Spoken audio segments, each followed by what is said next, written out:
February 15th, 1925. 3 o'clock in the morning. The largest private residence in the United States surrenders to darkness. No crowd gathers on Fifth Avenue. No headlines will mark this moment. The man who built this $7 million fortress, more expensive than the Louisiana Purchase, lies dying in his bed, surrounded by treasures that no longer bring him joy. Snow falls in heavy, indifferent flakes on the corner of Fifth Avenue and 77th Street, each crystalline fragment dissolving against the heated pavement below. The winter night wraps Manhattan like a burial shroud, muffling the city's perpetual symphony of jazz and gasoline into something approaching reverence. New York, that metropolis of appetite and amnesia, sleeps through this moment as if it were nothing at all.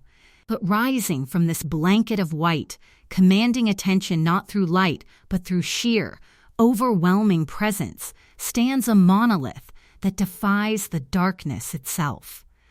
This is not merely a house.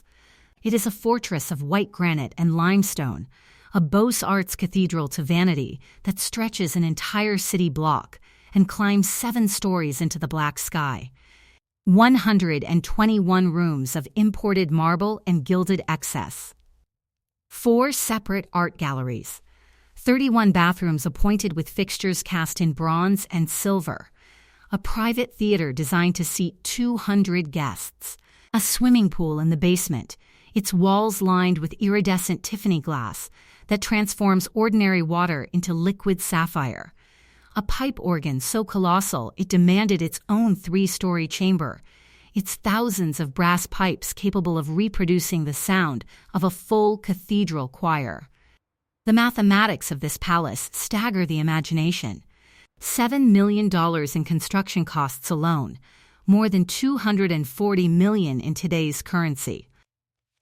To comprehend this expenditure, one must remember that the Louisiana Purchase, which doubled the size of the United States, cost $15 million. William Clark spent nearly half that sum to build a house on a single Manhattan block, pouring more money into this structure than many American cities had invested in their entire civic architecture. Tonight, only a single window glows with feeble yellow light on the upper floor. As the clock in some distant corridor strikes 3, that light flickers once, twice, then dies completely. The greatest house in America has gone dark. Inside, the mansion breathes with the peculiar stillness of abandoned cathedrals. The grand entrance hall, designed to accommodate 200 guests in evening dress, stands empty. Moonlight filters through stained glass windows imported from a demolished French Teau, casting fractured colors across marble floors quarried in Siena and shipped across the Atlantic at astronomical expense. Dust motes drift through these beams like tiny ghosts, disturbed by nothing more than the mansion's own settling weight. The air itself feels thick, preserved, as though time has slowed to match the labored breathing of the man dying 3 floors above. In the ballroom, a room built to host orchestras, to showcase elaborate cotillions where New York's finest families would dance beneath crystal chandeliers assembled by Tiffany's master craftsmen, furniture crouches beneath white sheets like sleeping monuments. But those families never came. The invitations were sent on the finest cardstock, engraved with impeccable calligraphy, delivered by liveried servants.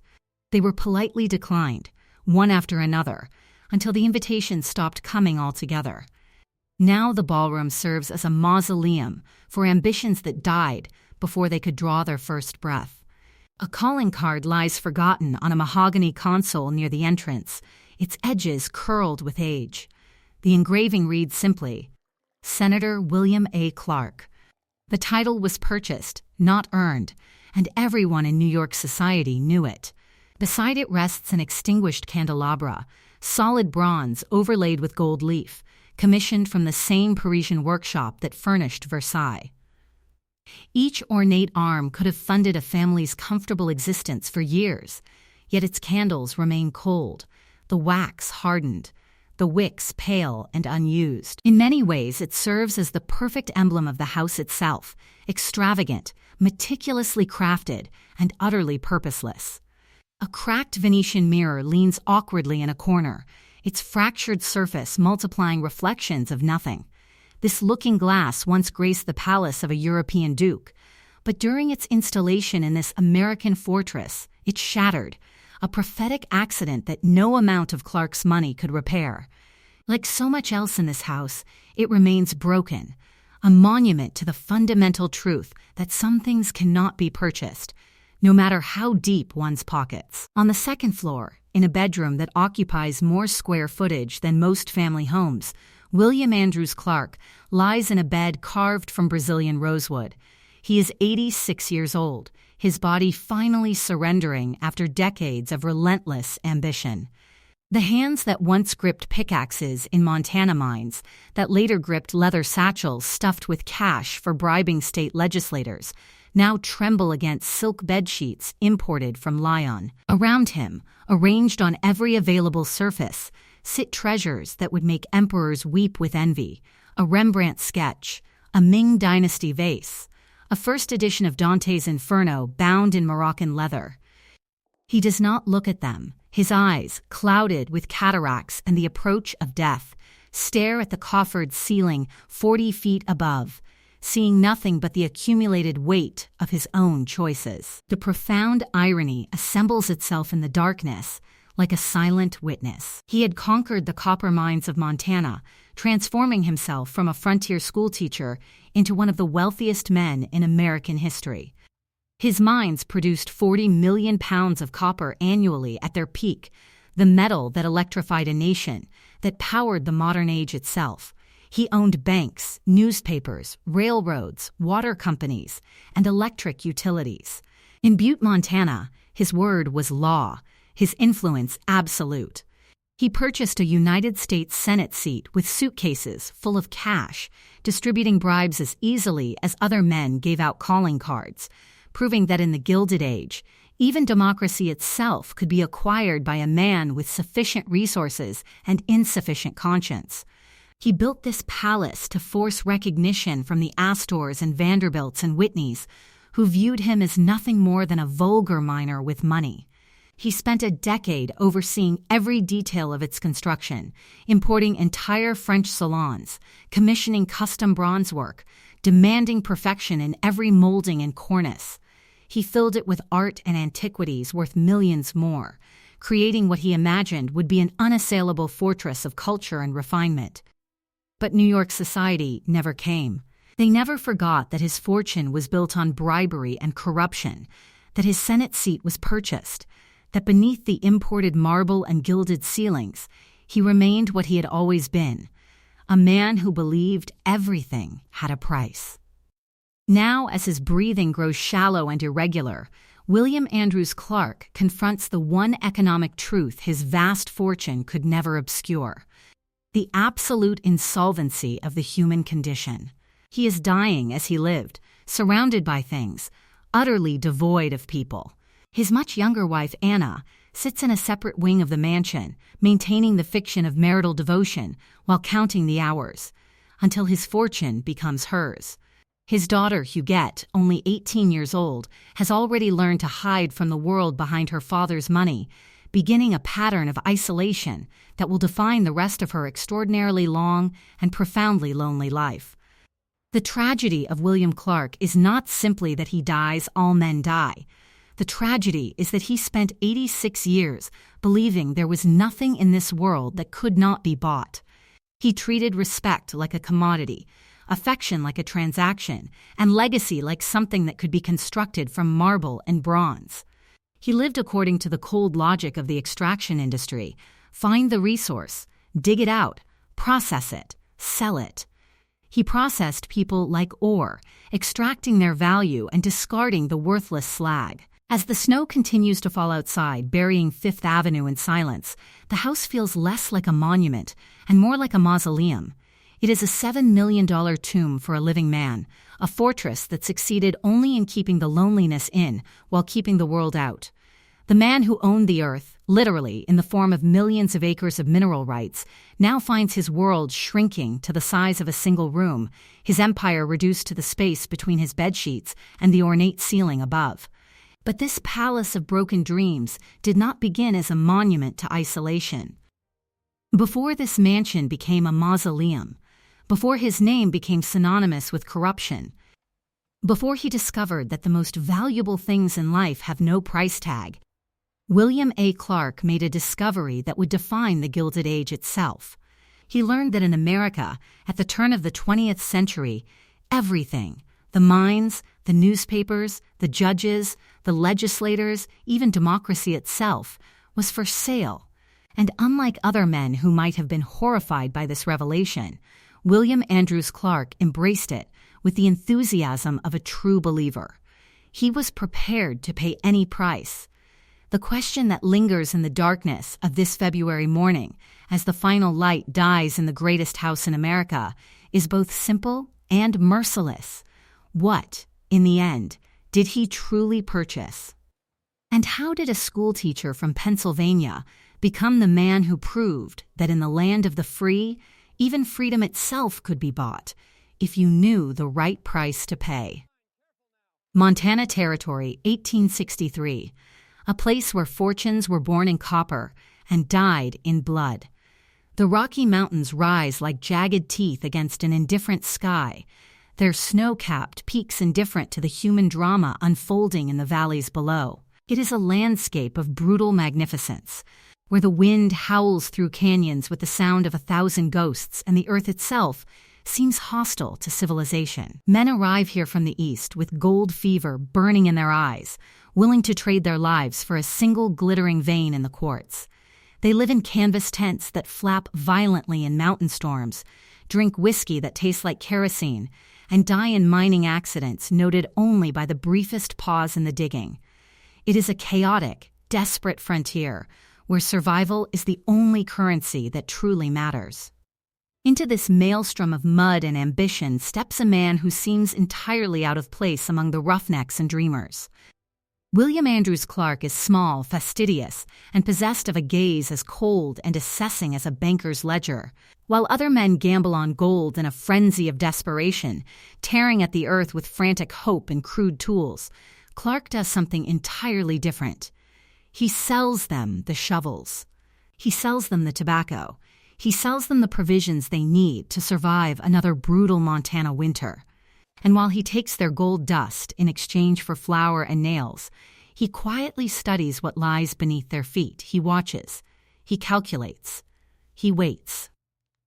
Born in 1839 on a modest Pennsylvania farm, Clark had been one of many children in a family that possessed more piety than capital.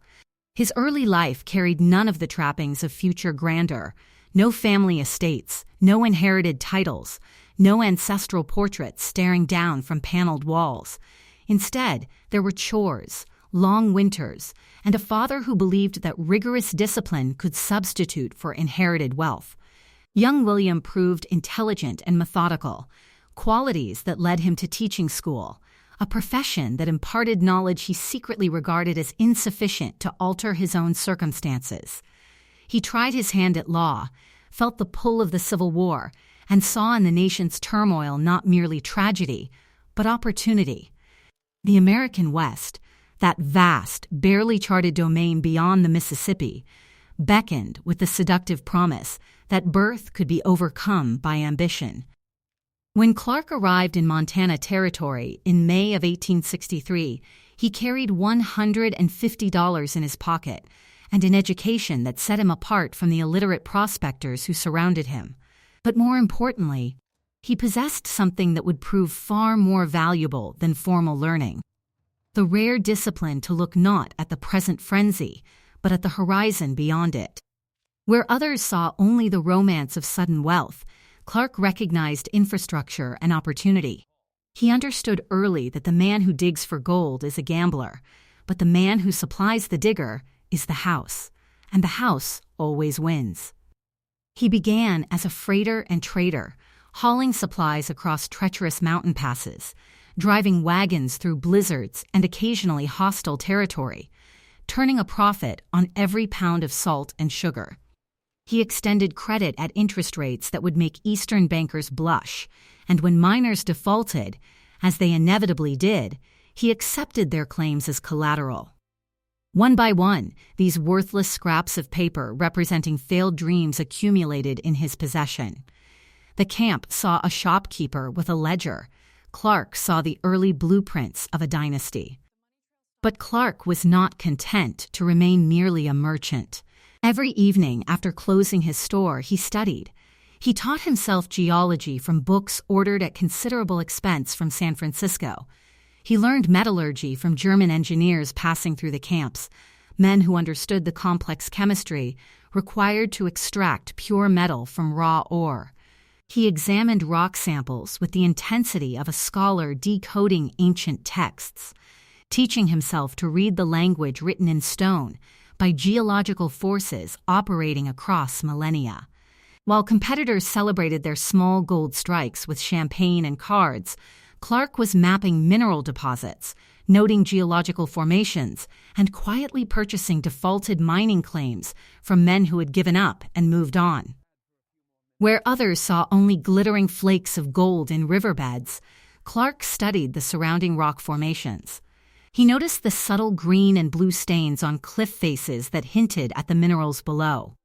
Most importantly, he recognized that copper, at that moment a secondary consideration, less glamorous than gold or silver, was about to become the metal that would transform human civilization. The telegraph had already demonstrated copper's value in transmitting information across vast distances, but Clark possessed the rare vision to see beyond the present moment. He foresaw the coming age of electricity, understanding that if the rumors of widespread electrical power ever became reality, some flexible, conductive metal would be demanded on a scale few could yet imagine.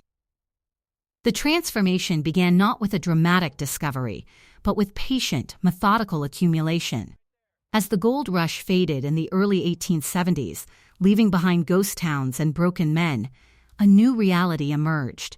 The earth beneath Butte, Montana, was hiding a secret far more valuable than the scattered flecks of gold that had first drawn the crowds. The ground was rich with copper, veins of it so thick and pure they seemed to defy geological probability. But in an era when copper was still considered an industrial curiosity rather than a necessity, most men saw the gray rock and moved on, cursing their luck. Clark saw the future. He began purchasing these worthless silver claims from discouraged miners, paying pennies on the dollar for properties they considered exhausted. Men laughed as they sold him their abandoned pits, thinking they had swindled the little merchant from Pennsylvania. They took his money and left, never realizing they had just handed him the keys to an underground kingdom. What they saw as failure, Clark recognized as foundation.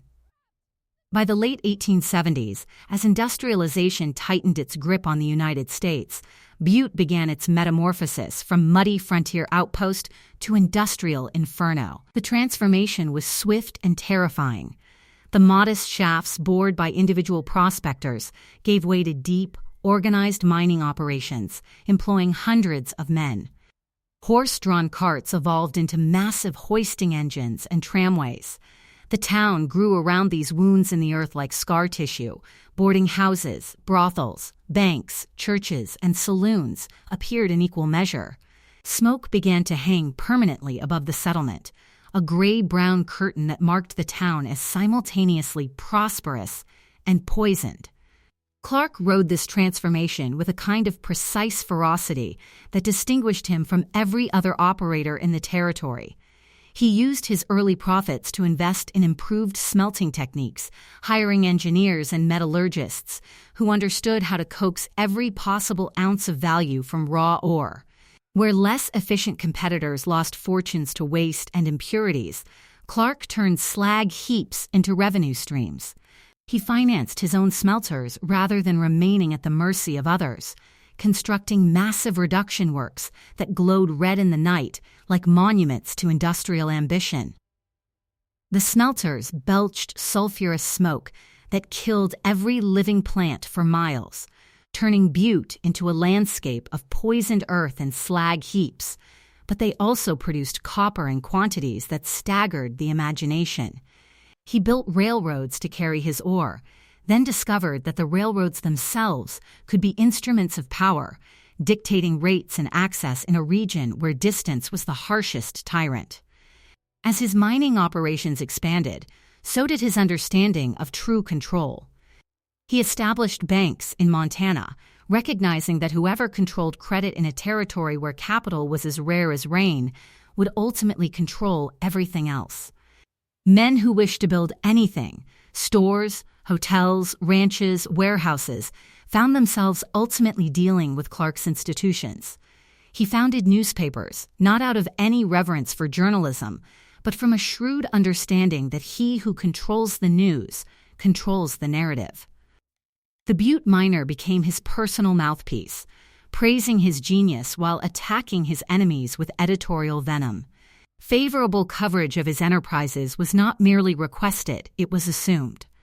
Unfavorable coverage of his rivals became a quiet but effective weapon in his expanding arsenal. By 1890, the scale of Clark's success had transcended even the wildest expectations of the frontier. His mines were producing 40 million pounds of copper annually, enough metal to wire entire cities, to electrify the modern age itself. His personal fortune exceeded $50 million, equivalent to over $1.7 billion in contemporary currency. But to understand William Clark, one must understand that for him, wealth was merely his foundation, the bedrock upon which he would construct something far more ambitious: total control. He did not simply own mines, he owned the entire ecosystem of extraction and refinement. He owned the veins of metal that would girdle a continent with power lines and telegraph cables. He owned water companies, understanding that whoever controlled water in the arid West held a kind of sovereignty over life itself. He purchased electric utilities, consolidating his grip not only on the production of copper, but on its end use. The lights that flickered on in Butte and other Montana towns did so through wires Clark both supplied and owned, a perfect closed circuit of profit and power. In Butte, Montana, William Clark didn't just own property, he owned gravity itself. The entire economic ecosystem of the region revolved around his enterprises with the predictable precision of planetary motion. Miners worked in his tunnels, spent their wages at stores that paid him rent, deposited their savings in his bank, read newspapers that printed his version of reality, and lived in houses connected to his water and electrical systems. He had created a closed economic loop where every dollar spent in Butte eventually found its way back to Clark's accounts, enriched by the friction of each transaction. But no empire grows without enemies, and Clark's consolidation of Montana's copper industry drew formidable adversaries. Chief among them was Marcus Daly, an Irish immigrant with a thick brogue and a genius for finding ore. Where Clark was calculating and acquisitive, Daly was gregarious and well-liked, a man who drank with his workers and commanded genuine loyalty. Where Clark was cold and methodical, Daly was warm and intuitive. Their conflict was not merely a polite business rivalry, it was a war conducted with newspapers, railroads, legislatures, and, when necessary, hired muscle. Daly had built the massive Anaconda Copper Company into an industrial colossus backed by enormous Eastern capital. He was everything Clark was not, beloved by the miners, comfortable in his own skin, content to remain in Montana, building his empire among the mountains. Clark, by contrast, yearned for recognition in the marble halls of Washington and the drawing rooms of New York. Their hatred for each other was absolute, personal, and would eventually corrupt the entire democratic process in Montana. Yet even this escalating battle only increased Clark's prominence. The two men, along with another operator named F. Augustus Heinze, became infamous as the Copper Kings, industrial monarchs whose private feuds dictated the economic fate of an entire region. Their decisions affected thousands of workers, influenced elections, and determined whether whole communities thrived or starved. Montana existed in the orbit of their fortunes and their grudges, a state held hostage by the ambitions of 3 extraordinarily wealthy and ruthless men. As the 19th century staggered toward its close, something extraordinary began happening in distant cities.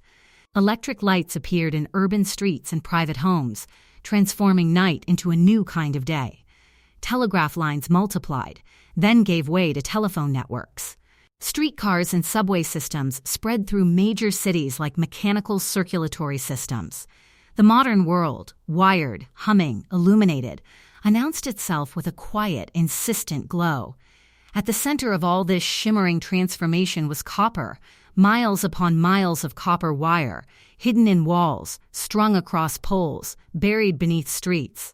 And at the center of that copper universe stood men like William Andrews Clark. He understood, with the cold clarity that had always guided him, that he had ascended from dust to dynasty in a single lifetime. The boy who had grown up on a Pennsylvania farm now commanded a fortune that rivaled those of the old Eastern families whose ancestors had arrived on gentlemen's ships rather than in freight wagons. He had built a mansion in Butte, a 30-room Victorian palace filled with European art and custom furniture that served as both residence and statement of intent. But there was a difference, a chasm really, between wealth and acceptance. In New York and Washington, the great families whispered a single word when his name was mentioned: parvenu, an upstart, a man whose money smelled of dynamite and sulfur rather than of old timber and inherited stock certificates. To the Astors and Vanderbilts and Whitneys who traced their fortunes back generations, Western mining magnates were vulgar nouveau riches who had stumbled into wealth through luck and ruthlessness rather than breeding and culture. They took his donations but not his company. They might rent his railroad cars, but they would never invite him to their drawing rooms. Clark traveled to Europe, buying art with the same acquisitive hunger he had once applied to mining claims. He learned French, cultivated a taste for fine wines, and began to see himself not as a rough-edged Westerner, but as a man of culture and refinement. He commissioned portraits of himself in the style of Renaissance princes, hosted elaborate dinners where he served French wines, and discussed art with visiting dignitaries. But no amount of cultural acquisition could erase the fundamental truth that he remained, in the eyes of Eastern society, a miner who had gotten lucky. This social wound festered in Clark's psyche, growing more painful with each passing year and each polite rejection. He had everything that mattered in the arithmetic of capitalism, yet in the aristocratic ledger of social legitimacy, his column still read, insufficient. The drawing rooms of Fifth Avenue remained closed to him. The social registers of New York and Boston did not include his name. He was rich beyond measure, powerful beyond most men's dreams. But he was not legitimate. As his beard turned from brown to white, and his suits evolved from serviceable to immaculate, the gnawing truth became impossible to ignore. He realized that in the hierarchy of American power, there was a ceiling that money alone, at least money spent on commerce, could not breach. A businessman, no matter how wealthy, was still just a tradesman. But a senator, a United States senator, was a statesman. A senator belonged to history. A senator held a title that commanded deference in the salons of Paris and the clubs of New York. The Senate was the most exclusive club in America, the sanctuary of the true elite. It was there, in the marbled corridors of Washington, that he believed he would finally force recognition from a nation that had contented itself with taking his copper while scorning his person. It was there he would attempt the most audacious purchase of his life, not a mine, not a railroad, not a smelter, but a title that would transform him from William Clark the Copper Baron into Senator William Clark, the respected voice of American democracy. Montana had offered him riches beyond imagination. It had given him the copper that built his empire, the power that fed his ego, and the battles that sharpened his cunning. From barren hills, he had carved out a realm where he functioned as a kind of unelected sovereign. He had bent geology, industry, and finance to his will with a precision that bordered on the supernatural. But as the new century approached and his ambitions grew beyond the boundaries of any single state, the cruel limitation became undeniable. Montana could not offer him the one thing his ego demanded most: legitimacy. For that, he would have to journey to Washington, to that marble temple where democracy was supposed to reside. He would have to leave the mining camps behind and enter a different kind of battlefield, one where the ore was influence, the smelters were state legislatures, and the currency was not just dollars, but the soul of American democracy itself. And there, in the corridors of power where other men spoke of honor and public service, William Andrews Clark would discover exactly how much a United States Senate seat would cost, and just how much of himself he was willing to sacrifice to pay that price. By the 1890s, William A. Clark commanded more wealth than entire nations. His copper empire generated revenue that exceeded the annual budgets of European principalities. His personal fortune could have funded armies or built cathedrals. Yet in the marble halls of Washington and the drawing rooms of Fifth Avenue, he remained something far less impressive: a vulgar miner. With money, the distinction between wealth and respectability, between fortune and legitimacy, had become the defining torment of his existence, a wound that no amount of capital could heal, though he would spend the rest of his life attempting to purchase the cure. The social architecture of Gilded Age America operated according to rules far more rigid than any written law. At its apex stood families whose fortunes had been laundered by time and tradition into something approaching aristocracy. The Astors, who had made their money in fur trading and Manhattan real estate. The Vanderbilts, whose railroad empire was built on ruthless consolidation. The Whitneys, whose wealth flowed from generations of strategic marriages and careful investments. These dynasties had transformed raw capital through the alchemy of decades. Their money no longer smelled of its origins, but had been perfumed by charitable foundations, seasoned by European tours, and sanctified by marriages to impoverished European nobility who traded titles for American dollars.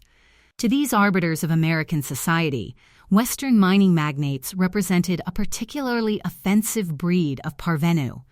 Their fortunes were too recent, too obviously extracted from dirt and dynamite.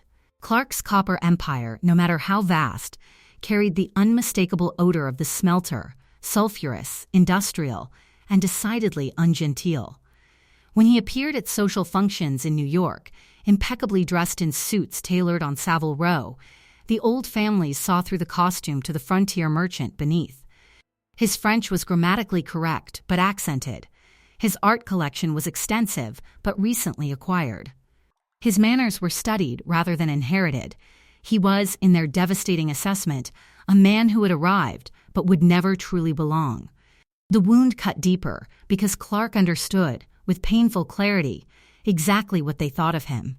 He could read the subtle signals of social exclusion, the invitations that never arrived, the conversations that paused when he entered a room, the polite but distant acknowledgments that marked him as an outsider. He attended the opera and was ignored during intermission. He donated generously to museums and found himself thanked but not included on their boards.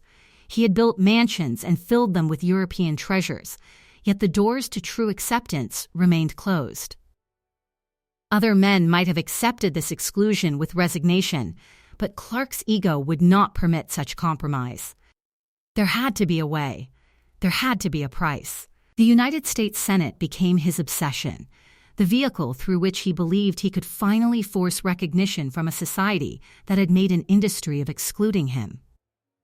In the 1890s, senators were not elected by popular vote, but chosen by state legislatures, a system that theoretically ensured the upper chamber would be populated by distinguished statesmen rather than demagogues. In practice, it meant that a Senate seat could be purchased by anyone with sufficient resources and a state legislature desperate enough to accept the transaction.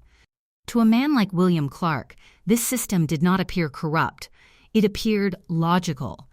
He had spent his life navigating markets where everything had a price: ore, labor, transportation, information. He saw the Montana legislature as merely another commodity exchange, its members another class of asset to be acquired. Montana's economy existed almost entirely at the mercy of the copper industry he controlled.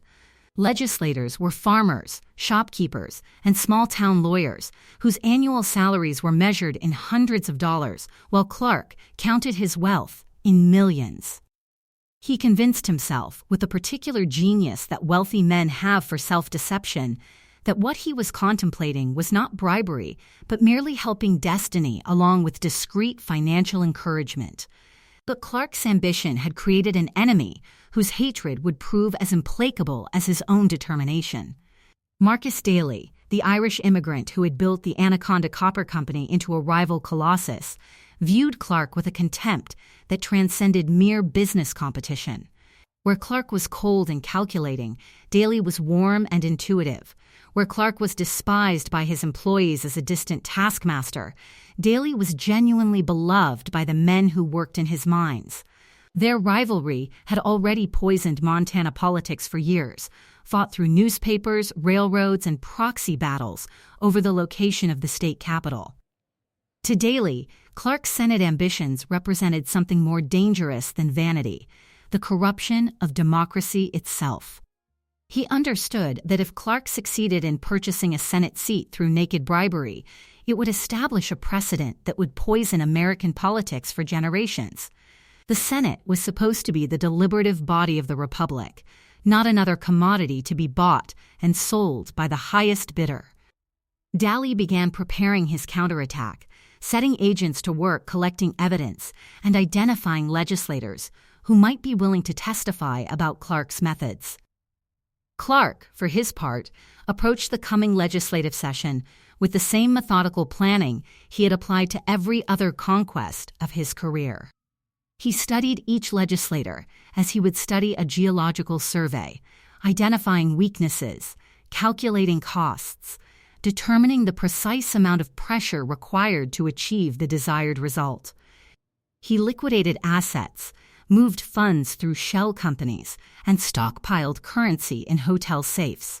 His agents moved through Helena like phantoms, carrying leather satchels whose contents were never officially declared, making contact with legislators, and feeling out positions with the careful circumspection of criminals planning a heist. The amounts Clark was prepared to distribute would have staggered even other millionaires. He was about to spend what would equal $40 million in contemporary currency, not on mines or railroads or any asset that would generate future revenue, but on something far more fragile, the illusion of honor. He was purchasing not just a Senate seat, but the fantasy that he could transform himself from William Clark, the copper baron, into Senator William Clark, the respected statesman. In a time when a seat in the Montana legislature paid only a few $100s annually, Clark was preparing to offer individual bribes of $10,000, $20,000, even $30,000, sums that could erase every debt and transform entire family fortunes. The supreme irony escaped him completely. In his desperate attempt to purchase legitimacy, he was proving precisely what his critics had always said about him, that he viewed everything, including the most sacred institutions of American democracy, as commodities to be acquired through sufficient application of capital. He sought the Senate seat to prove he was a man of honor, yet the very act of acquiring it required him to commit crimes so sordid and undeniable that they would strip away whatever shreds of reputation he had left. He was destroying his name in order to save it, proving the Eastern elite right about his fundamental corruption in his frantic attempt to prove them wrong. As winter approached Montana, the atmosphere in Helena grew heavy with anticipation and conspiracy. Hotels filled with Clark's operatives, men with nondescript faces and heavy coats, checking into the finest accommodations, their satchels never leaving their sides. They were not lobbyists in the traditional sense, they were bagmen, offering to pay off mortgages, fund children's educations, and provide security in a harsh frontier world. All they asked in return was a single word written on a ballot: Clark. The machinery of corruption was being assembled with industrial efficiency, but so was the apparatus of exposure. Daly's agents shadowed Clark's men, documenting payments and building a case that would eventually reach Washington itself. It was a race between corruption and revelation, between Clark's ability to purchase loyalty and Daly's ability to document the purchase. In Helena, Montana, the winter of 1899 would bring more than snow. It would bring trunks of cash hauled up hotel staircases under cover of night, coded telegrams shuttling between operatives and bankers, and legislators torn between their oaths and their envy. It would bring a scandal so brazen it would shake the Republic itself, proving that William Clark had finally found something money could buy: a seat in the United States Senate. What he had not yet grasped was that this purchase would be made in a currency far more valuable than gold, the slow, irrevocable erosion of whatever remained of his public soul. January 1899. Helena, Montana. The state legislature convenes to choose a United States senator. Snow presses against the windows of the territorial capital, each flake dissolving against heated glass like the last remnants of democratic idealism. The wind howls through the streets with the sound of a dying republic, carrying with it the acrid smell of coal smoke and something far more corrosive, the scent of a democracy for sale. But this election will not be decided by speeches or platforms, by the careful deliberation of statesmen or the measured consideration of Montana's future. It will be decided by the contents of leather satchels and the weight of envelopes, by the simple, devastating arithmetic of corruption reduced to its most elemental form. The mechanics of this corruption must be understood with forensic precision to grasp the sheer audacity of what William Clark accomplished in those frozen weeks. This was not the genteel influence peddling of Eastern drawing rooms, conducted through winks and promises of future consideration. This was a hostile takeover of the legislative branch, executed with the brutal efficiency of a mining operation. Clark approached the purchase of a Senate seat with the same methodical calculation he had applied to extracting copper from Montana's mountains: identify the resource, assess its value, apply the necessary pressure, and extract what you need. Clark's operatives moved through Helena like phantoms in expensive wool coats, men whose names would never appear in official records, but whose presence permeated every corridor and conversation. They established headquarters in the finest suites of the Montana Hotel, transforming Victorian parlors into clearinghouses for bribery. The doors remained perpetually open. Whiskey flowed like water, and hotel safes bulged with currency withdrawn specifically for what Clark's bookkeepers euphemistically termed legislative expenses. Bank records that would later surface during federal investigations revealed the staggering scale of this operation. William Clark withdrew over $430,000 in cash, equivalent to nearly $15 million today, for the sole purpose of purchasing human souls. The target audience for this largesse consisted of men earning perhaps $200 annually for their legislative service. These were ranchers worried about winter feed costs, small-town lawyers struggling with modest practices, shopkeepers whose businesses teetered on the edge of bankruptcy. They were men who understood the weight of a mortgage, the cost of a doctor's visit, the price of sending a child to school. Into this landscape of financial precariousness, Clark's agents dropped envelopes containing sums that defied comprehension: $1,000 for a reliable vote, $5,000 for a man of influence, $10,000 for someone whose support might sway others, and in extraordinary cases, $30,000, more than a century's worth of legislative salary for a crucial swing vote. The transactions themselves unfolded like scenes from a fever dream of democratic decay. One legislator, a farmer from the Eastern Plains, returned to his hotel room after a long evening of consultations to find $10,000 arranged neatly on his bedspread, crisp banknotes fanned out like a lover's offering, no explanation required. He would later testify, with what sounded like genuine bewilderment, that the money had appeared without his knowledge, as though currency possessed supernatural abilities to materialize through locked doors and sealed windows. The most audacious exchanges occurred in the hotel's elevator, that marvel of Victorian engineering that carried passengers between floors in a small, private compartment. The elevator operator, a young man earning 75 cents a day, learned to stop the car between floors on subtle signals, creating a suspended moment of mechanical privacy where democracy itself could be bought and sold. Between the lobby and the third floor, in the space of 30 seconds, thick envelopes changed hands in darkness, while the brass cage swayed gently on its cables. No witnesses, no records, just two men entering an elevator with one understanding and emerging with another. Clark himself presided over this auction of souls with the cold detachment of an accountant balancing ledgers. Each legislator became a line item in his mental spreadsheet: name, price, reliability, influence. He maintained coded correspondence with his operatives, adjusted his strategy based on daily intelligence reports, and approached the corruption of an entire state government with the systematic thoroughness that had made him the Copper King. When questioned later about the morality of his methods, Clark offered a defense that revealed the architecture of his mind with chilling clarity. "I never bought a man who wasn't for sale."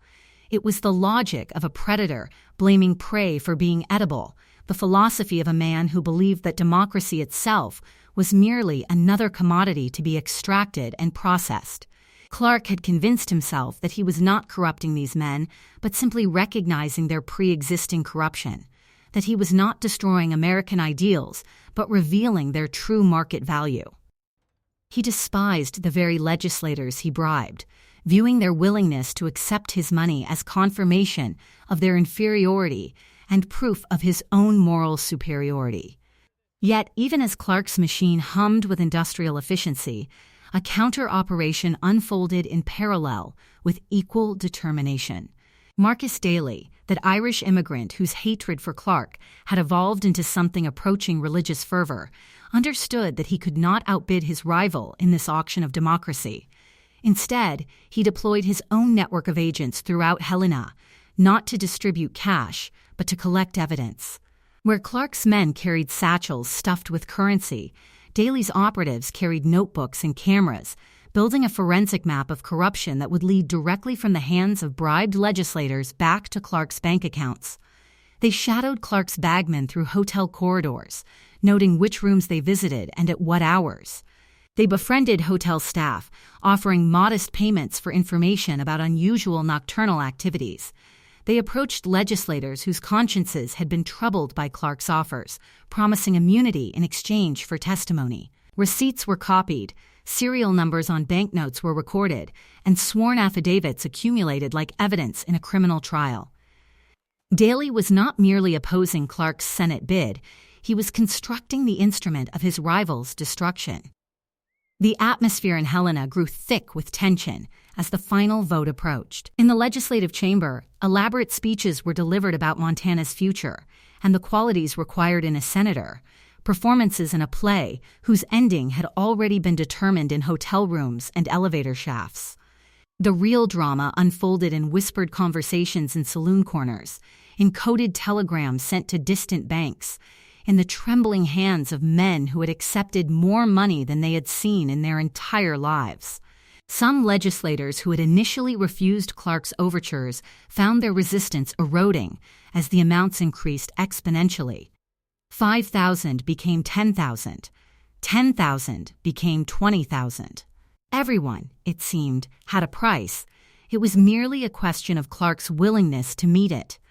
Men who had arrived in Helena wearing threadbare coats were suddenly discussing the purchase of new ranches, their modest circumstances transformed overnight by the weight of Clark's envelopes. On January 28, 1899, the Montana legislature finally assembled for the decisive vote. The chamber was packed with spectators, journalists, and operatives from both camps, the air thick with tobacco smoke, and the electric tension of a high-stakes gamble reaching its climax. The roll call proceeded with agonizing slowness, each name echoing through the chamber like a funeral bell, each vote recorded in the ledger of American democracy's degradation.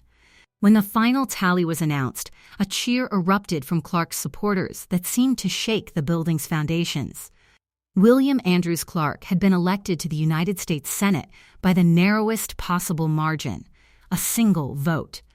That decisive ballot, later investigations would reveal, had cost him precisely $1,000, paid to a legislator who had held out until the final moment, extracting maximum value from his strategic position. It was, in the cruel arithmetic of corruption, the best $1,000 Clark had ever spent.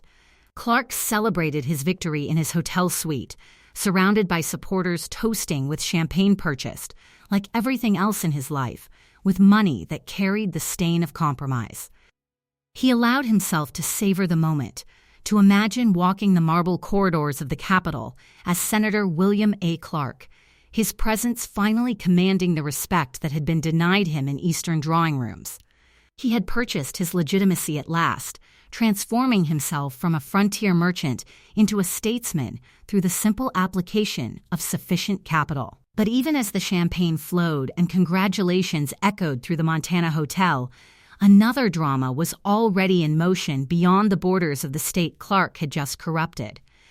A train rattled eastward through mountain passes toward Washington, D.C., its cargo more dangerous to Clark than any rival's army. In a locked compartment sat trunks filled with bank records, sworn affidavits, copies of receipts, and detailed testimonies from legislators whose guilt had finally overcome their greed. Marcus Daly's agents had compiled a case so comprehensive and damning that it would force the United States Senate itself to confront the rot at the heart of American democracy.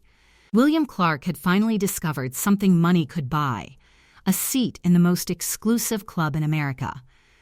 What he had not yet grasped was whether that same money could purchase the ability to keep it, or whether the evidence now speeding toward the nation's capital would prove that some transactions, once exposed to daylight, cannot survive the scrutiny of a republic that still retains some memory of its founding ideals. The real trial was about to begin, and this time the jury would not be composed of debt-ridden Montana legislators, but of United States senators whose own reputations hung in the balance. Men who would have to decide whether American democracy itself was for sale, or whether some prices were simply too high to pay. April 1900, Washington, D.C. The Senate Committee on Privileges and Elections convenes to answer a question that will define American democracy at the dawn of a new century. Did William Andrews Clark buy his Senate seat? Spring rain streaks across the Capitol's marble facades, washing over monuments to ideals that have grown inconvenient in the age of industrial titans. Inside the Capitol, behind heavy oak doors and beneath coffered ceilings that have witnessed the Republic's greatest debates, a different kind of trial unfolds. The committee chamber feels less like a legislative hearing and more like a courtroom where democracy itself stands accused. Dark mahogany panels absorb the pale light filtering through tall windows, casting long shadows over the semicircle of senators seated behind a massive table. Before them rise stacks of documents like small fortresses, bank ledgers, sworn affidavits, hotel records, copies of checks, transcripts of testimony already taken in the mining camps of Montana. The evidence is overwhelming. The witnesses are credible. And William Clark's defense will be audacious beyond belief. The hearings unfold with the methodical precision of a surgical procedure, each testimony peeling back another layer of corruption until the diseased heart of the matter lies exposed for the nation to examine. This is not merely an investigation into one man's crimes, it is an autopsy of the Gilded Age itself, a forensic examination of how industrial wealth has metastasized through the body politic. One by one, witnesses are called to testify under oath about what transpired in Helena during that frozen winter of 1899. These are not polished Washington operatives comfortable with congressional testimony. They are ranchers, small-town lawyers, and shopkeepers who look profoundly uncomfortable in their Sunday suits, twisting their hats in calloused hands as they recount the sordid mechanics of their own corruption. Fred Whiteside, a rancher from eastern Montana, takes the witness stand and describes in excruciating detail how he received $10,000, more than 50 years of his legislative salary, simply for casting a single vote. His voice cracks as he testifies, not from remorse, but from the terrible realization that his price has been discovered and recorded for posterity. He had believed the transaction would remain buried in Montana snow. Now it was being dissected in the nation's capital, his shame amplified and preserved in the official record of the United States Senate. Another legislator testifies about finding $30,000 in cash arranged neatly on his hotel bed, the bills fanned out like a lover's offering, no explanation required or provided. The committee hears testimony that individual votes fluctuated in price like commodities on an exchange: $5,000 for a reliable supporter, $15,000 for a wavering moderate, $30,000 for a crucial swing vote that could determine the entire election. The forensic trail proves devastating in its precision.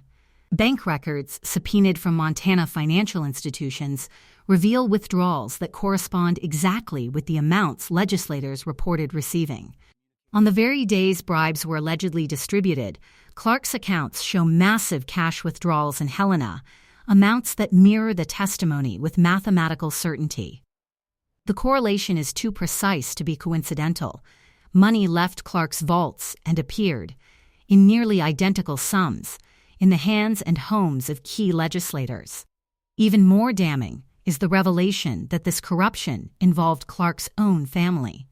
Multiple witnesses identify his son Charles Clark as having personally served as a bagman, carrying envelopes stuffed with currency through hotel corridors, meeting legislators in shadowy corners, coordinating the distribution of bribes with military efficiency. The image of a future senator's son functioning as a courier for Democratic corruption strikes observers as particularly grotesque, a dynastic transmission of moral rot where lessons passed from father to son involve not honor or civic duty but the precise mechanics of purchasing human souls. Throughout this cascade of damning testimony, William Andrews Clark sits at the witness table with a terrifying calmness that unnerves even seasoned politicians. He is impeccably dressed, as always, dark suit tailored to perfection, white beard neatly trimmed, hands folded with the composure of a man attending a board meeting rather than facing potential expulsion from the United States Senate. His expression reveals neither shame nor fear, but rather the cold detachment of a creditor annoyed at being asked to explain his bookkeeping.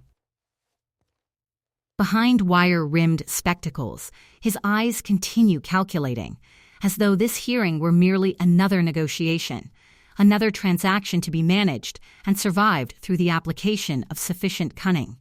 When Clark finally takes the stand to defend himself, the chamber falls into a silence so complete that the scratching of stenographers' pens becomes audible.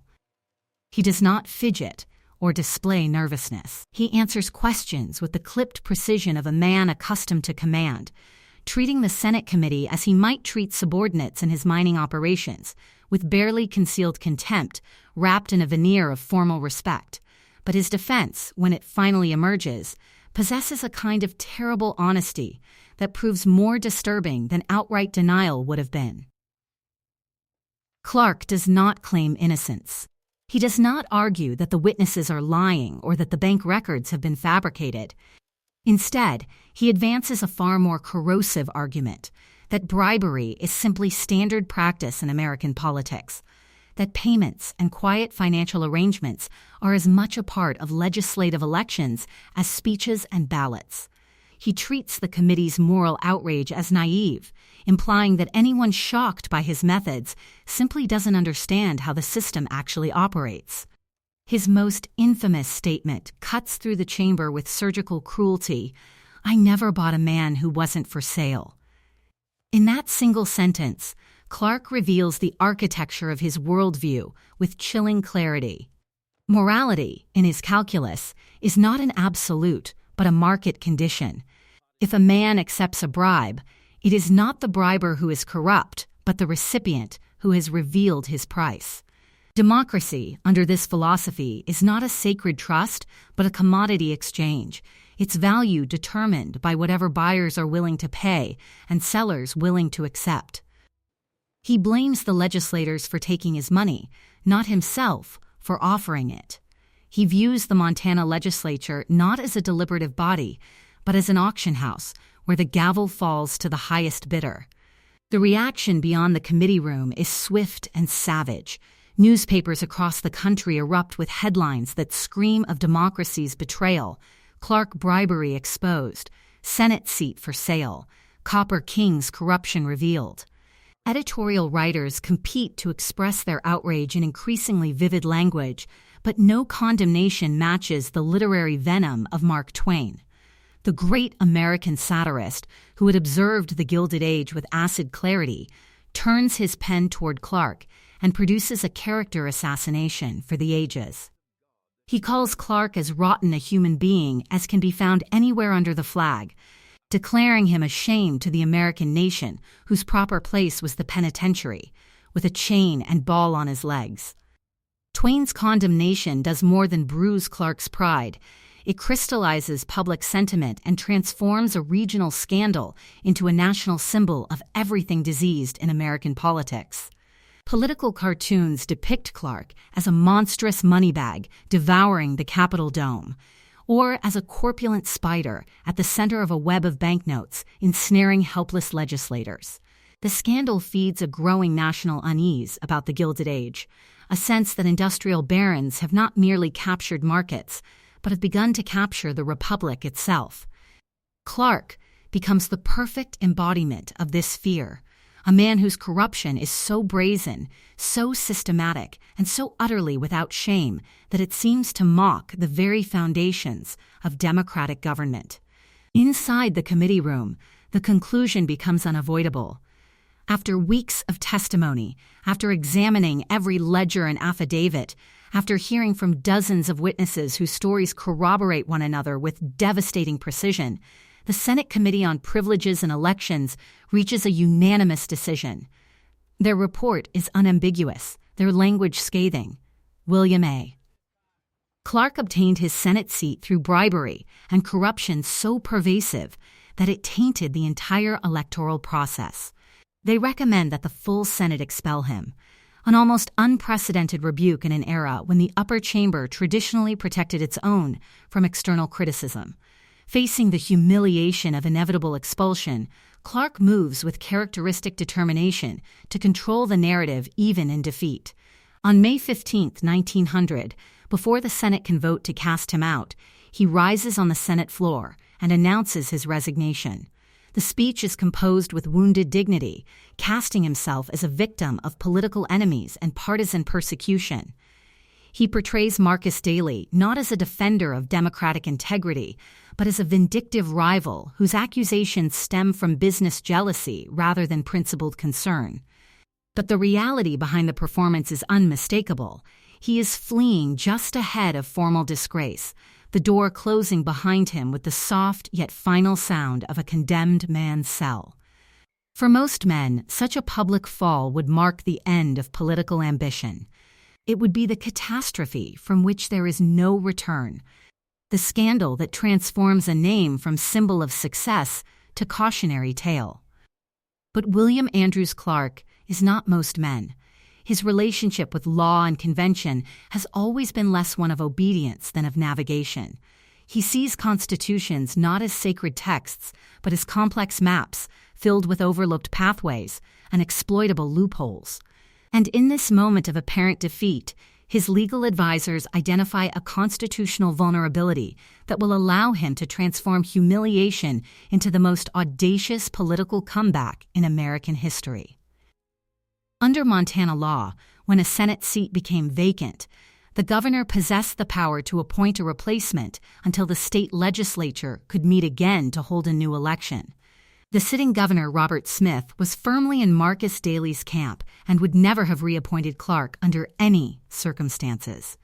But the Montana Constitution contained an unguarded procedural detail that Clark's lawyers had studied with the intensity of mining engineers examining geological surveys. When the governor left the state for any reason, the lieutenant governor automatically assumed all executive powers, including the authority to make federal appointments. What follows is a maneuver so brazen it borders on constitutional coup. Clark's operatives in Montana quietly arrange for Governor Smith to be called away from the state on urgent business. The exact nature of this business remains conveniently vague in historical records. The moment Smith's train crosses the Montana border, Lieutenant Governor A.E. Spriggs, a Clark loyalist whose loyalty had been secured through the same financial inducements that had corrupted the legislature, assumes the role of acting governor.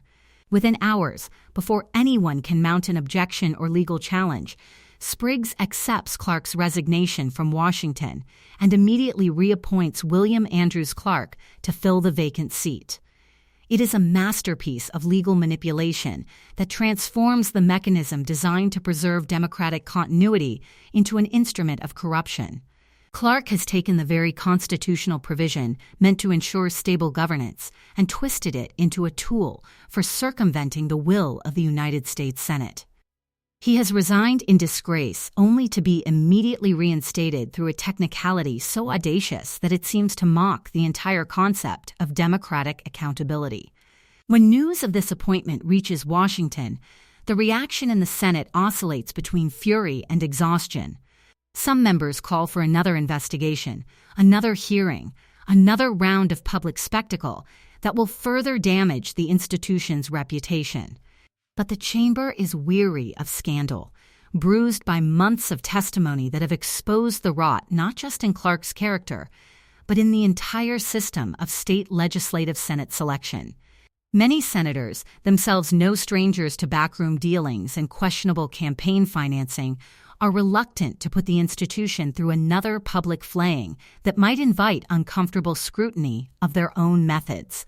Reluctantly, almost queasily, the Senate allows the appointment to stand. Legally, they tell themselves, Clark has been properly appointed, according to Montana's Constitution.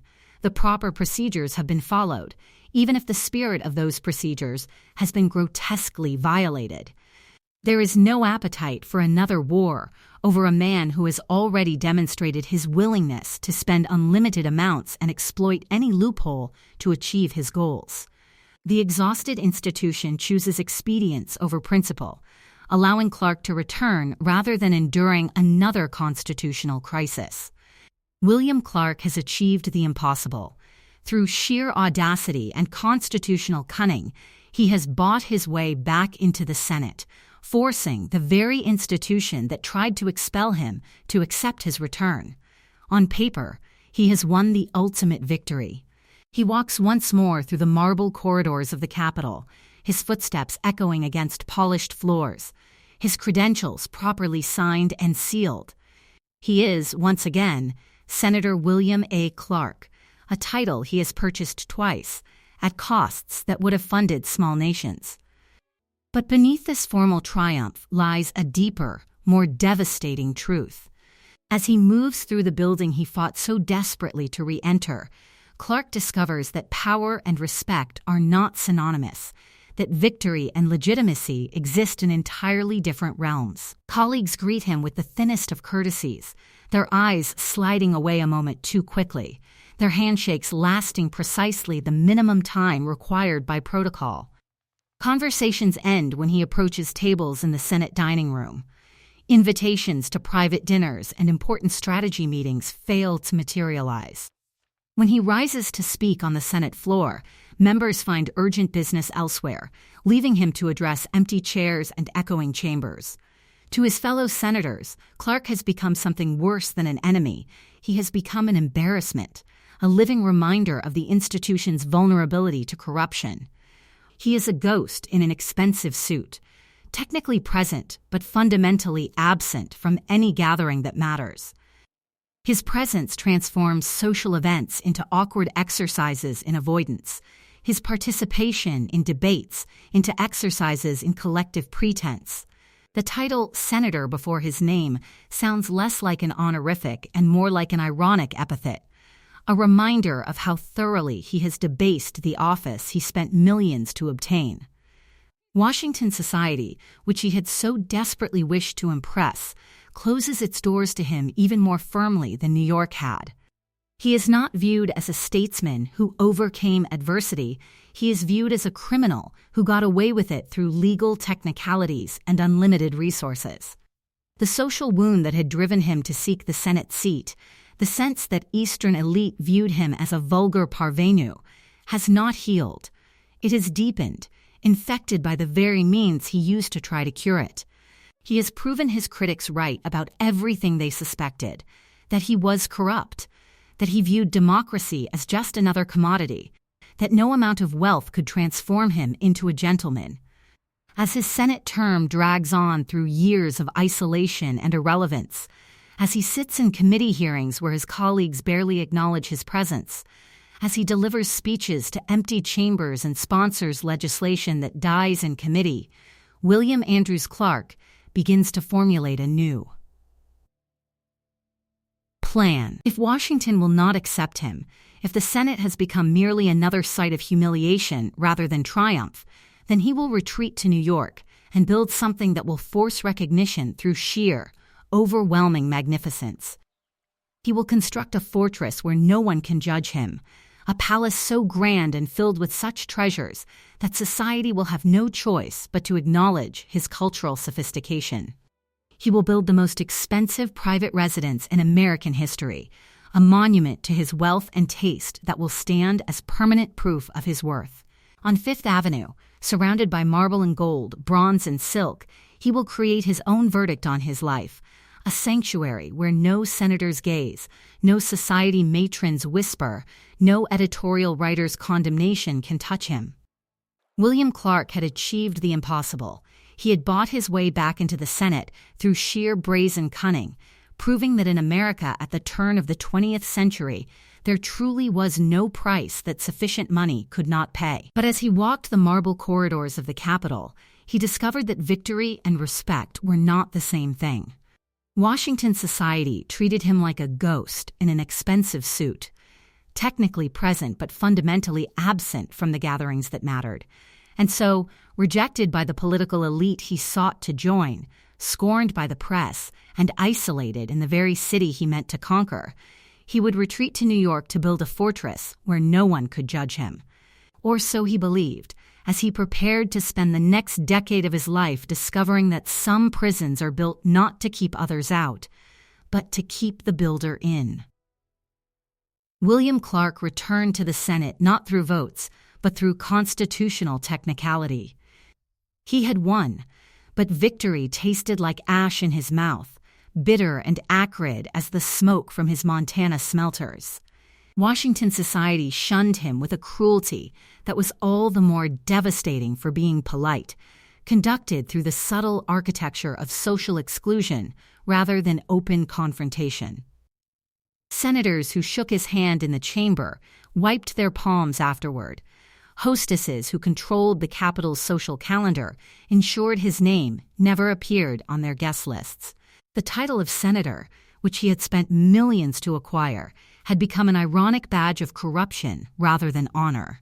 And so, rejected by the political elite he had sought to join, scorned by the press, and isolated in the very city he meant to conquer, he retreated to New York to build something that would force respect through sheer, undeniable magnitude, the most expensive private residence in American history. If Washington would not grant him legitimacy, then he would construct his own Versailles on American soil. Clark purchased an entire city block at Fifth Avenue and 77th Street, directly across from Central Park, paying an astronomical sum to evict the existing brownstones without sentiment or negotiation. For the next decade, this corner became a theater of construction so elaborate it resembled the raising of a cathedral. Workers swarmed the site like ants constructing a monument to their queen. Hundreds of craftsmen and laborers whose combined efforts were directed toward materializing one man's fantasy of acceptance. The hammering and chiseling rang out across Central Park. a rhythm of excess that announced to all of Manhattan that William Andrews Clark was building something unprecedented. The specifications of the mansion bordered on the pathological. $7 million in construction costs alone, equivalent to over $240 million in contemporary currency. To comprehend this expenditure, one must remember that this sum exceeded the annual budgets of most American cities, that it could have built hospitals, libraries, and schools for entire communities. But Clark was not interested in public works. He was interested in private vindication. The residence would contain 121 rooms spread across 7 stories, a labyrinth of marble and velvet that could have housed a small regiment. 4 separate art galleries to display the treasures he had hoarded from Europe. A private theater with gilded boxes and velvet seats, designed to accommodate 200 guests who would never come.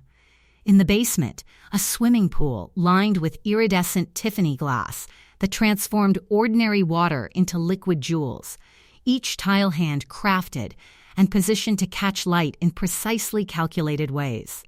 Every element was conceived as a rebuttal to the accusation that he was merely a rich miner without taste or culture. The main staircase became an obsession unto itself, carved from a single colossal block of Sienna marble quarried in Italy and shipped across the Atlantic at staggering expense. The stone was so massive that special equipment had to be designed simply to move it from the docks to the construction site. Clark scoured Europe not for ideas, but for entire rooms, purchasing 18th-century French salons from aristocratic families fallen on hard times.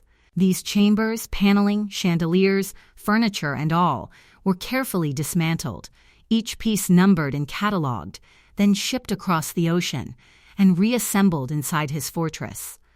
He was importing the backdrop of European aristocracy, hoping that by standing on their floors, he might absorb their grace.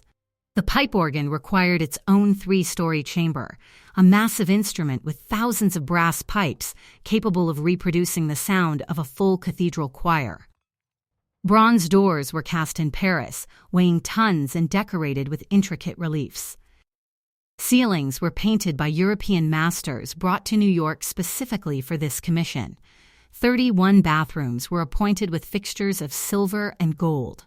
Every detail was specified, supervised, and paid for by a man who approached the construction of his palace with the same obsessive attention he had once devoted to extracting copper from Montana mountains. Yet as the mansion rose, a cruel irony cemented itself into the very foundation. Clark built this palace to prove he belonged among America's aristocracy, but the intended audience never arrived. When the fortress was finally completed in 1911, the great bronze doors remained shut to society. Invitations sent on the finest cardstock, engraved with impeccable calligraphy, were politely declined or simply ignored. To New York's old money families, the house was not a triumph of taste, but a monument to vulgarity. Too big, too loud, too desperate. They called it Clark's Folly, sneering at its architectural confusion. To them, Clark remained exactly what he had always been, a briber from Montana whose fortune reeked of sulfur and scandal. The mansion became his prison, magnificent, expensive, and utterly isolated. Clark lived there for 14 years, a king in a castle with no court, wandering through rooms that felt less like a home than a museum dedicated to his own failure. The theater remained empty, its velvet seats gathering dust. The art galleries hosted no fashionable viewings. The ballroom, designed to showcase elaborate social events, stood silent except for the footsteps of servants maintaining rooms that would never fulfill their intended purpose. The heating plant alone burned 17 tons of coal daily, a furnace consuming fuel just to keep the chill out of chambers that no one entered. His much younger second wife, Anna, and their daughter, Huguette, grew up in this gilded cage, their lives defined by the boundaries of the mansion's thick walls. For young Huguette, the house was the entire world, a place of hushed voices and velvet ropes, where the outside world was something to be viewed through thick plate glass but never touched. She learned early that the Clark name was both shield and barrier, that their immense wealth separated them from normal human interaction. The isolation that would define her adult life, a life spent hiding in hospitals despite a fortune of hundreds of millions, began here, in the echoing halls of her father's vanity project. When William Andrews Clark died in March 1925, passing away in a bedroom that rivaled the chambers of French monarchs, the ultimate rejection came not during his life, but immediately after his death. The mansion, his masterpiece, his bid for immortality, suddenly became a white elephant of epic proportions. The annual maintenance costs alone approached $500,000, a staggering sum just to keep the lights burning and the dust covers off furniture that no one used. The staff of 30 servants existed to maintain the fiction of a bustling great house for a family that had been ostracized by their peers. Within 2 years of his death, his heirs made a decision that would have devastated Clark had he lived to witness it. They demolished the palace. Despite its opulence, the mansion was fundamentally unsellable. No one wanted to live in a 120 one-room monument to corruption. The architecture was considered hideous by 1920s standards, a bloated relic of a Gilded Age that the Jazz Age was eager to forget. The land beneath the house was worth more than the palace itself. In 1927, the wrecking balls arrived on Fifth Avenue. The demolition proceeded with brutal efficiency, consuming 10 weeks to erase what had taken 10 years to build.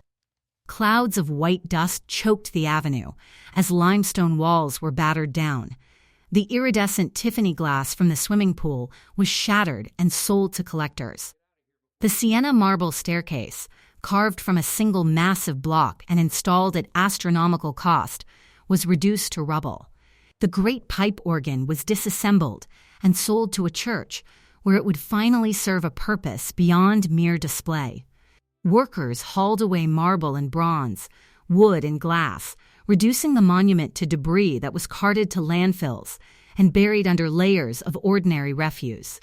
The art collection was scattered to museums and private collectors, institutions that had once refused Clark's donations now eagerly purchasing his paintings and sculptures once they were separated from their owner's toxic reputation.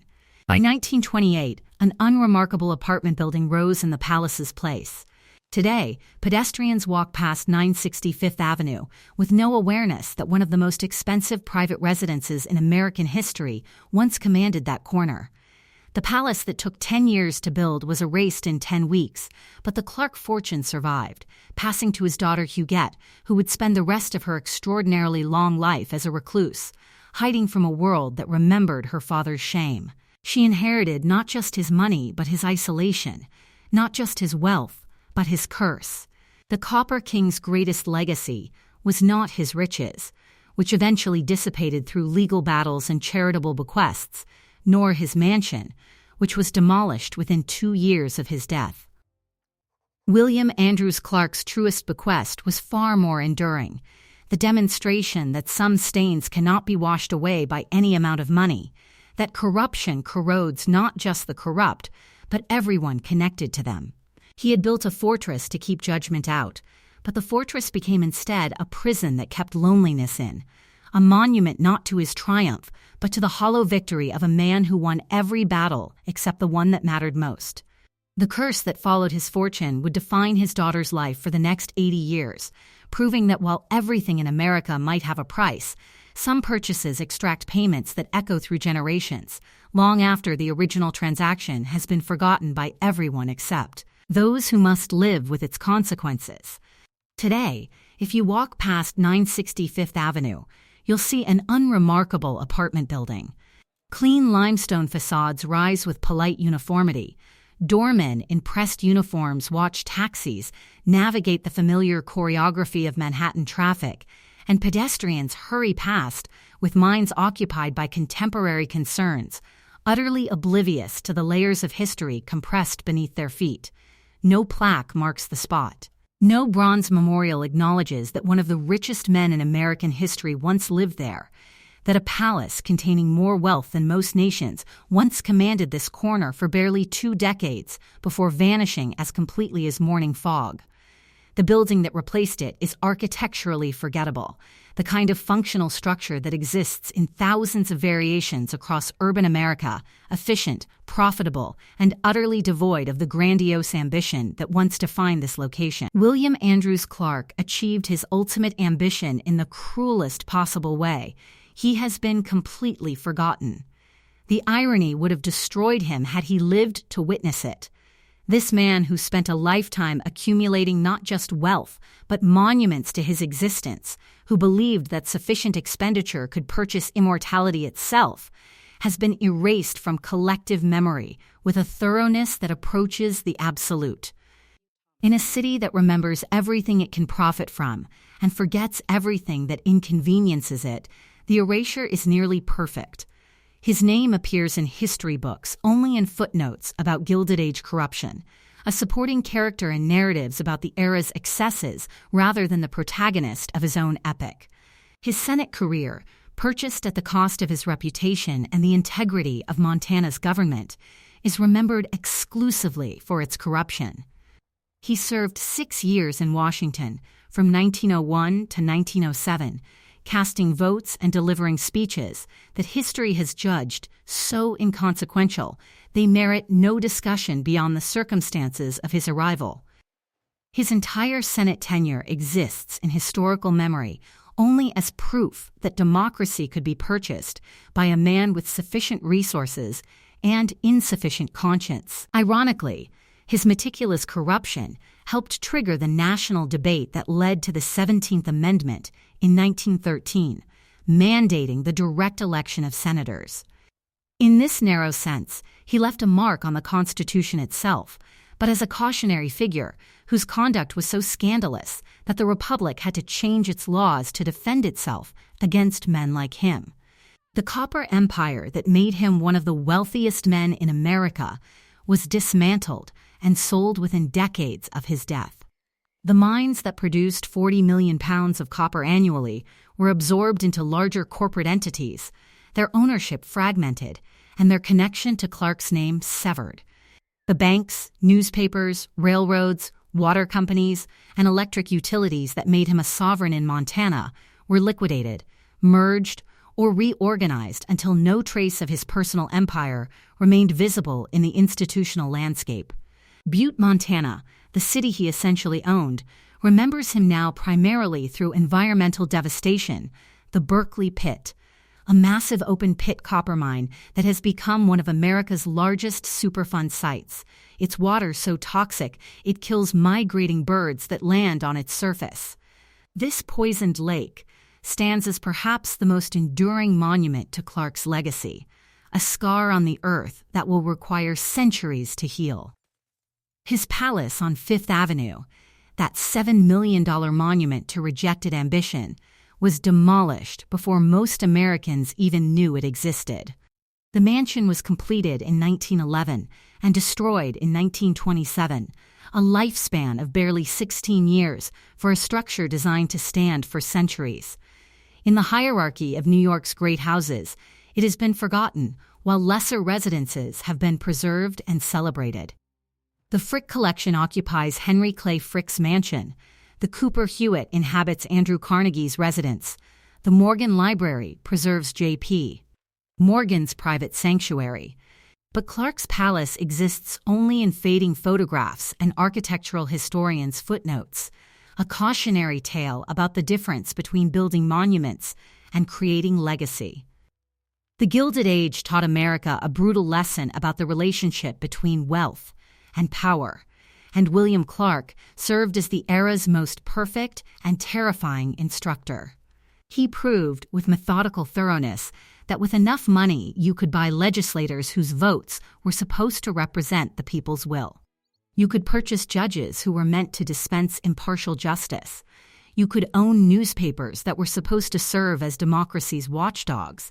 You could even buy a seat in the United States Senate, transforming yourself from citizen to senator through nothing more noble than the systematic distribution of cash. But Clark's life also demonstrated, with equal and devastating clarity, what money could not buy.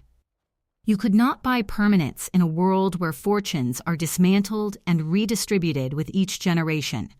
You could not buy respect from people who understood that your wealth was built on corruption. You could not buy legitimacy when your methods had been exposed to the harsh light of public scrutiny. And most fundamentally, you could not buy redemption once history had rendered its verdict on your character. Clark approached the world with purely transactional logic, treating everything, including the fundamental institutions of democracy, as commodities to be extracted and processed for personal benefit. He saw no distinction between buying a mining claim and buying a legislator, between negotiating a railroad contract and negotiating a Senate seat. His worldview was devoid of any conception that some things might exist beyond the reach of market forces. He believed that sufficient money could overcome any obstacle, purchase any goal, and ultimately rewrite any judgment. The curse that Clark created through his choices did not end with his death. It metastasized, spreading through his family like a hereditary disease that money could neither cure nor contain.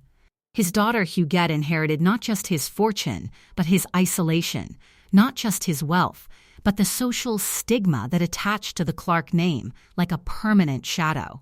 Born in 1906 into that gilded prison on Fifth Avenue, Huguette grew up understanding that her family's immense wealth separated them from normal human society in ways that no amount of charitable giving or cultural patronage could bridge. As an adult, Huguette retreated from the world with a completeness that would have been impossible without vast financial resources.